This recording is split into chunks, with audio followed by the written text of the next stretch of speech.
Bien, un petit exercice, quelles sont les coordonnées cartésiennes du vecteur vitesse d'un point M, connaissant les équations horaires des coordonnées du point M, qui sont les suivantes. Vous donnerez l'expression du vecteur vitesse dans la base cartésienne, et vous tracerez l'allure de la trajectoire et dessinerez le vecteur vitesse à l'instant t égale 0. Voilà pour toutes ces petites missions. Déterminons les coordonnées du vecteur vitesse Vx, Vy, Vz à partir des coordonnées du vecteur OM. Donc ces coordonnées, on a trois équations horaires. Pourquoi équation? Un signe égal. Pourquoi horaire? Parce que x, y et z dépendent du temps t, tout simplement. Alors, c'est très simple. On sait que Vx, qu'est-ce que c'est? C'est la dérivée de x par rapport au temps, qu'on note aussi x point.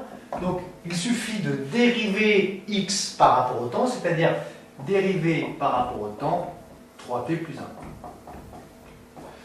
La dérivée par rapport au temps de 3t, ça fait 3. Et la dérivée de 1 par rapport au temps, comme 1 est une constante, ça fait 0. Donc on a ici Vx qui vaut 3. 3 quoi? 3 mètres seconde moins 1. Donc la coordonnée de V sur l'axe des x vaut 3 mètres par seconde. Que vaut la vitesse sur l'axe des y? Eh bien c'est toujours la même chose, c'est la dérivée de y par rapport au temps, c'est-à-dire y point. Que vaut la dérivée par rapport au temps de 2t carré? Eh bien, c'est égal, tout simplement, à 2 fois la dérivée par rapport au temps de t carré, ça fait 2t. Ça fait donc 4t. Donc, la vitesse sur l'axe y dépend du temps. À t égale 0, cette vitesse, elle vaut 4 fois 0, 0 mètres par seconde. Au bout d'une seconde, elle vaut 1 fois 4, 4 mètres par seconde, etc., etc. La vitesse augmente sur l'axe des y.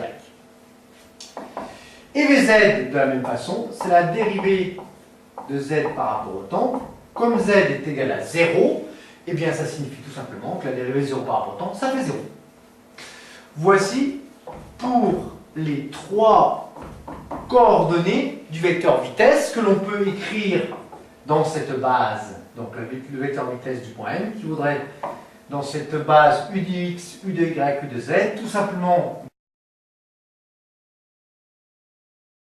ceci, plus quoi? Vy fois u de y, plus Vz fois u de z, ou si je remplace par les valeurs numériques, 3 fois u de x, plus 4t fois u de y, plus 0 fois u de z. La trajectoire, je l'ai représentée ici. À t égale 0, eh bien x vaut quoi? 3 fois 0 plus 1, ça fait 1. Y vaut 2 fois 0 carré, 0 et 0. Donc on a ici le point M0. De la même façon, le point M1 à l'instant T1 égale 1 seconde, le voici. Puis le point M2 à l'instant T2 égale 2 secondes, etc., etc. Le vecteur vitesse, si j'avais à le représenter, le vecteur vitesse à l'instant 0. Donc vecteur vitesse à t égale 0. Eh bien, ça nous ferait quoi? Eh bien, 3 fois u de x, plus, alors, quoi? Eh bien, 4 fois 0, plus 0 fois u de y. Autrement dit, à t égale 0, le vecteur vitesse, il démarrerait du point M0 parce que l'on est en M0 à t égale 0, et il ferait 3 fois le vecteur unitaire u de x. 1, 2, 3.